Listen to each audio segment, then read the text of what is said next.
l'Éternel Dieu forma l'homme de la poussière de la terre. Il souffla dans ses narines un souffle de vie, et l'homme devint un être vivant. Genèse chapitre 2, verset 7. S'il y a bien un verset qui nous démontre que la vie nous est donnée par le souffle de Dieu, c'est bien le verset 7 du chapitre 2 de Genèse. Il souffla dans ses narines un souffle de vie, et l'homme devint un être vivant. Il n'y a rien d'exceptionnel dans la composition chimique de notre corps. Il n'était qu'une coquille vide, mais avec le souffle de vie, alors l'homme devint à l'image de Dieu un être vivant, avec une âme et un esprit.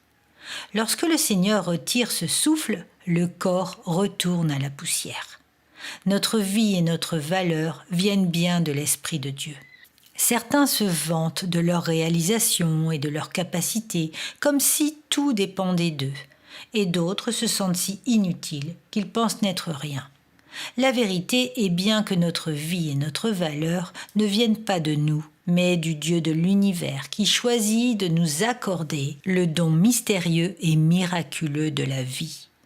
Le secret pour vivre en paix devient alors simple et compréhensible. Afin de ne plus être sous la condamnation de la chute en reconnaissant l'appel de Jésus comme notre Seigneur et Sauveur, en ressuscitant avec lui dans une repentance qui nous offre sa grâce pour nous faire passer de la mort à la vie en esprit, nous changeons radicalement de vie.